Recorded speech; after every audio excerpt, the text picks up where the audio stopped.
salah satu proyek dari sungai dan pantai ya Pak? Ya, betul sekali. Meskipun perjalanannya panjang, tapi akhirnya bisa menghasilkan yang cantik seperti ini ya Pak? Cukup berliku-liku, Mbak. Iya, berliku-liku. Yang istilahnya kalau Pak Basuki itu adalah lokasi pacaran sehat di SNPT PJSA sebagai upaya dalam pengendalian daya rusak air. Padat karya dengan menggunakan banyak tenaga manusia, salah satu ujung tombak dalam pemulihan ekonomi nasional.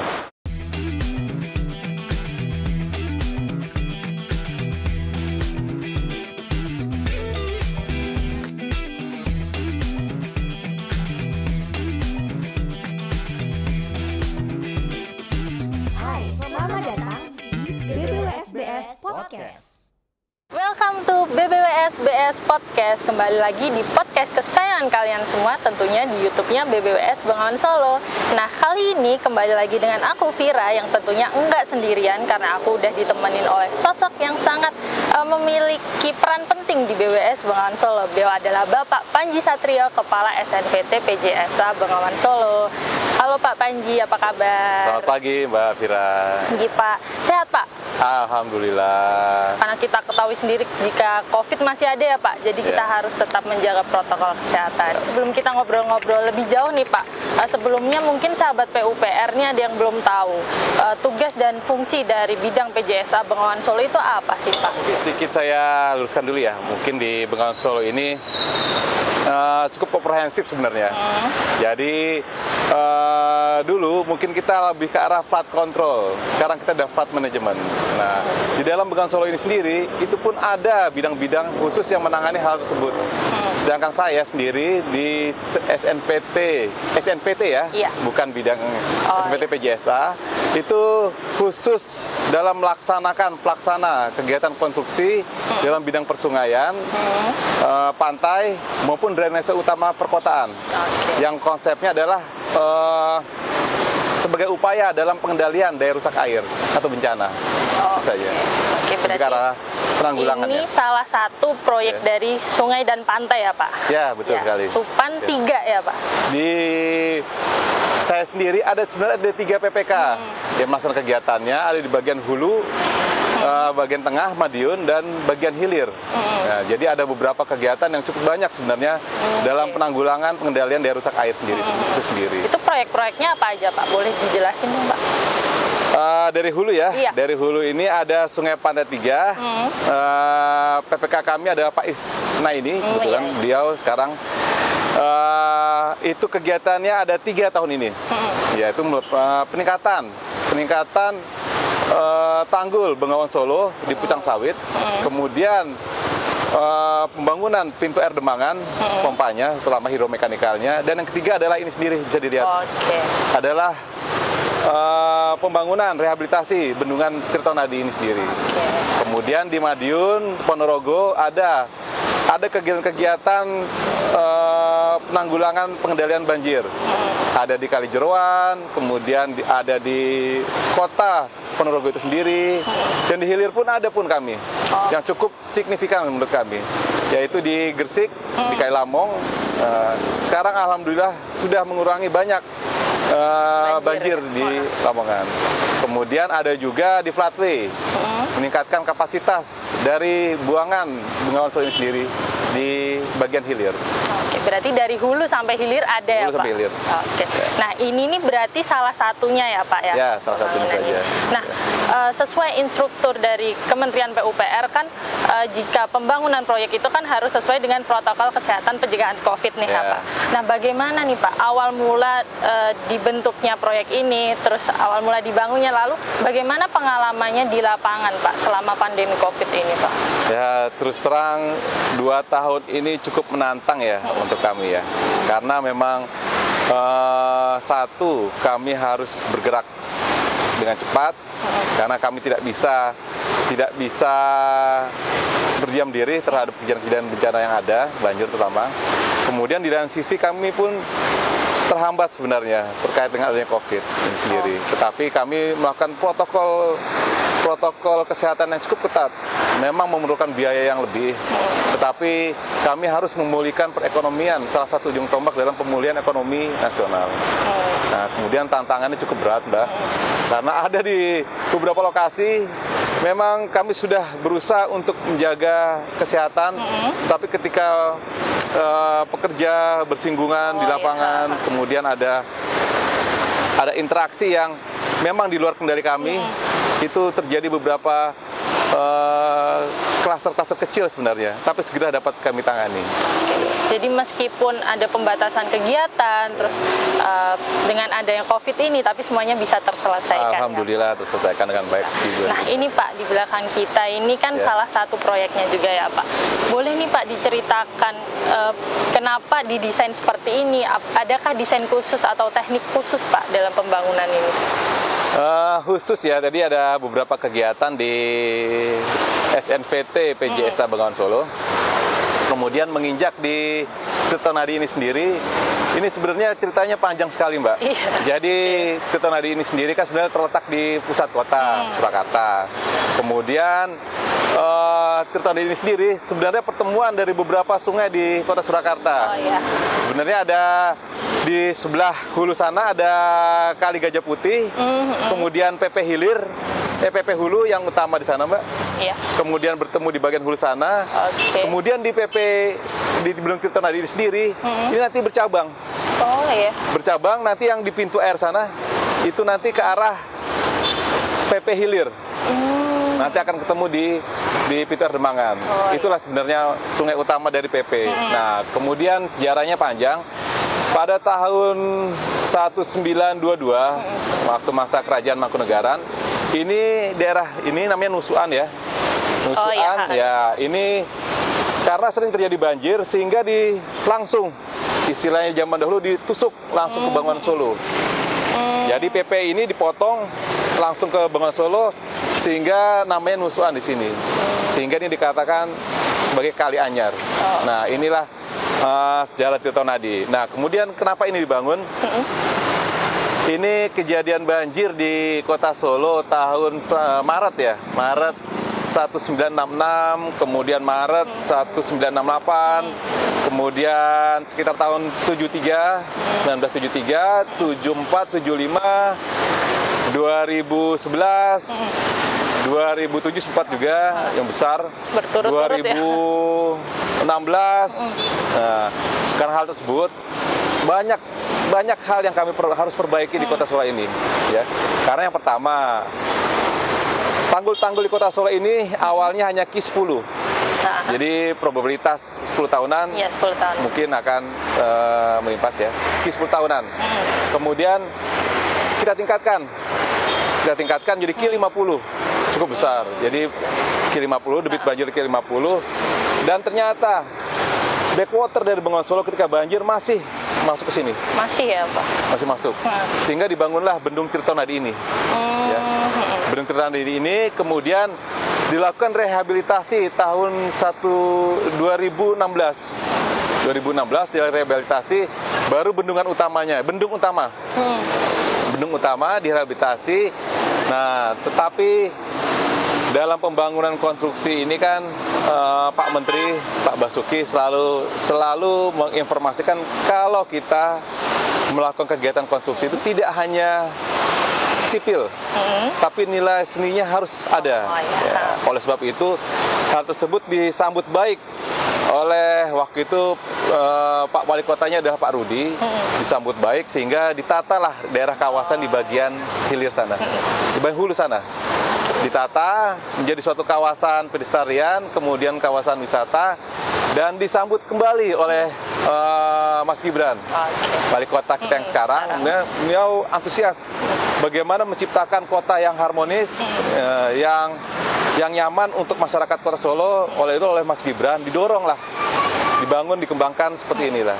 Ya, jadi memang sejarah cukup panjang, tetapi alhamdulillah dengan dorongan dari Pemkot, Pemkot juga sangat berpartisipasi. Mas Gibran juga luar biasa mendorong pada kami sehingga menjadilah tempat wisata baru menurut saya sih di Kota Solo ini ya. Meskipun perjalanannya panjang, tapi akhirnya bisa menghasilkan yang cantik seperti ini ya, Pak. Cukup berliku-liku, Mbak. Iya, berliku-liku. Oh ya, Pak. Terus alat beratnya apa aja nih, Pak, yang dibutuhkan selama pekerjaan ini sebelumnya? Jadi untuk konstruksi ini memang secara teknis memang banyak peralatan yang kita pergunakan di sini ya. Jadi tergantung dari fungsi konstruksi yang kita bangun. Jadi ada eksavator untuk menggalinya, kemudian ada hammer nanti untuk pemancangannya. Tapi secara umum di sini adalah alat berat yang kami pergunakan ya di awal konstruksi ya. Karena memang kalau tenaga manusia cukup berat. Iya. Sehingga memang ada yang kecil-kecil. Yang utama kami pergunakan alat berat, eksavator, bulldozer, kemudian ada hammer, kemudian yang finishing ini kami upayakan untuk padat karya dengan menggunakan banyak tenaga manusia. Oke, lanjut ya, Pak. Adakah sinergitas yang dibentuk dengan stakeholder maupun instansi setempat? Lalu pembagian tugasnya seperti apa, Pak? Untuk kita bicara umum dulu ya, global ya. Jadi kita tidak bisa bergerak sendiri memang. Kami akui, jadi antara Bengawan Solo yang memang ditugaskan dari kementerian ini, kami harus bersinergi dengan pemerintahan daerah. Ya.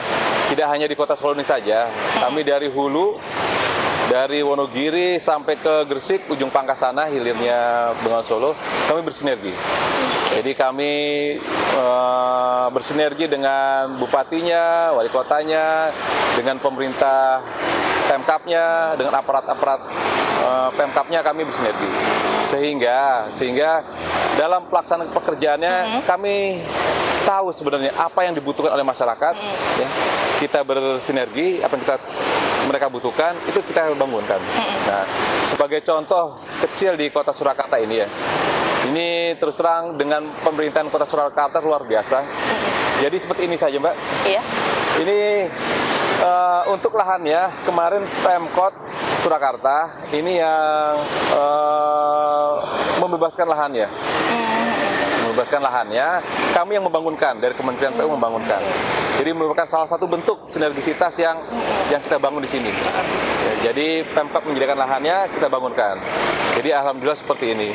Sama seperti di Gresik, Lamongan, dan beberapa daerah lainnya kami bersinergi. Sehingga mendapatkan suatu hasil pekerjaan yang bermanfaat untuk masyarakat. Oke.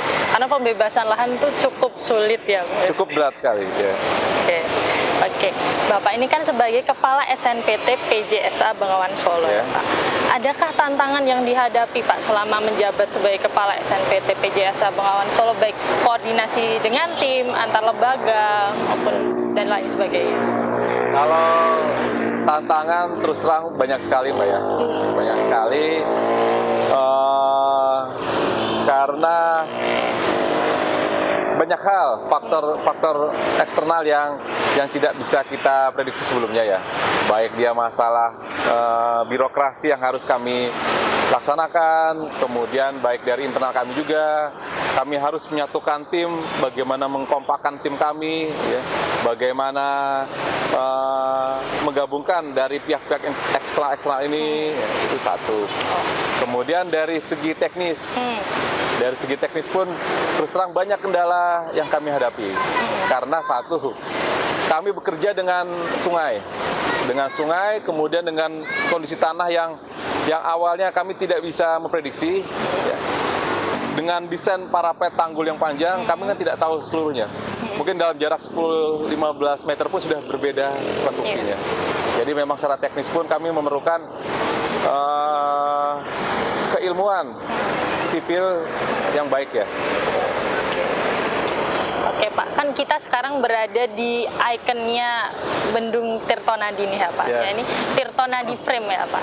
Boleh nih Pak, sebenarnya manfaat lainnya dari Bendung Karet Tirtonadi ini apa aja sih Pak? Selain ada Tirtonadi Frame ini.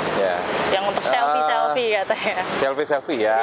Jadi sebenarnya bukan selfie Mbak. Jadi ada fungsi teknis dan fungsi non teknis lainnya ya. Fungsi teknis tadi sudah sedikit saya jabarkan. Di sini Bendung Tirtonadi ini spannya 15 meter, 30 meter, 15 meter merupakan bendung gerak. Bendung gerak yang fungsinya adalah satu, meninggikan muka air bendung sebenarnya, sehingga dia untuk mereduksi banjir nantinya itu juga sekalian guna flushing ke kali PP Hulu, PP Hilir. Ya. Jadi di flushing ke PP Hilir untuk Bendung Tirtonadi, dan ketika banjir surut ini diturunkan. Dan mencegah backwater dari bawah. Itu fungsi teknisnya. Kemudian fungsi non teknis itu sendiri, di sini ada tempat wisata yang baru. Jadi menciptakan bagaimana kita menciptakan kota Solo yang nyaman, yang harmonis. Kemudian ada tempat wisata baru yang istilahnya kalau Pak Basuki itu adalah lokasi pacaran sehat. Jadi mungkin kalau ke mall itu kan sudah biasa, ya kan.